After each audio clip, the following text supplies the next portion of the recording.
How you doing today? My name is Nate Hill.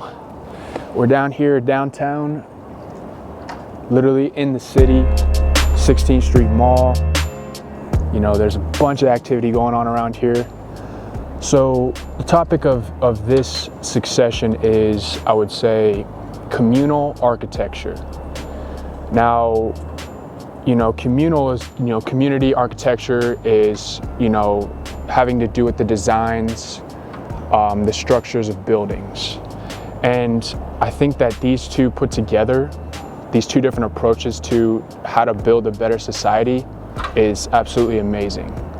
You know, it's, you know, you have the sense of community where you're building up humans, you're building up people physically, mentally, emotionally, and you're also building the environment around the humans, which is, you know, hospitals, schools, universities, this, that, and the third.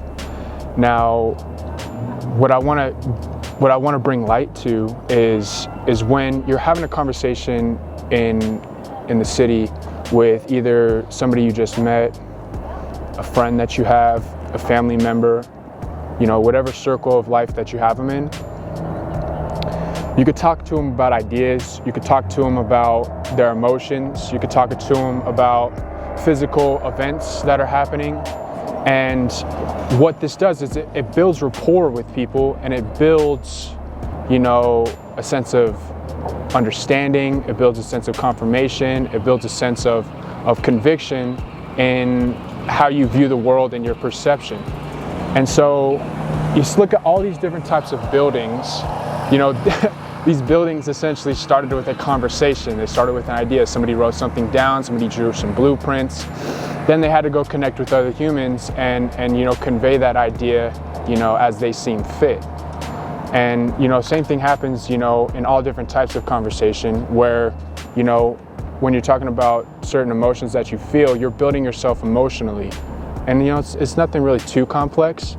It's just something that, you know, you're just building yourself up. You're putting value into yourself. You're putting value into the person that you're talking to. You're putting value into the community. You're putting value into the architecture of your mind. You're putting, you know, feng shui. In architecture, they always talk about feng shui. So when you talk about your emotions and how they flow through the structure of your body and how it's built, you're building and getting in touch with the feng shui of who you are inside you and externally outside of you. And I absolutely think that will help us be better people. You know, physically, you know, let's say, hey man, if you try this workout, or if you don't skip leg day, or if you be consistent with your workout and your routine and how you do it, you know, you're going to build your body a certain way. If you just focus on your upper body, you know, you're going to get, you know, you're going to get bigger. You know, if you focus on your lower body's going to get bigger, and that's building as well too. And if you share, you know, certain ways in how to work it, build your body, that's another type of communal architecture.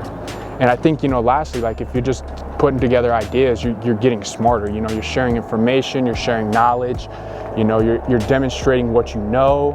And for all I know, I'm learning something new from you just by you telling me what you know and the information that you're conveying to me, and I can put that in my mind. I can build a structure around that.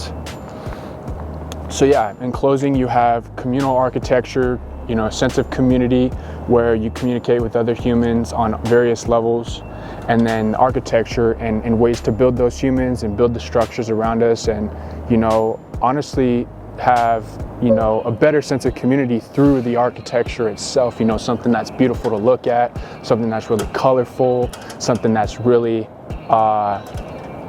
I guess Marcus Ferruvius, you know, the Ferruvian man, he actually talks about the symmetry, the strength, and the beauty.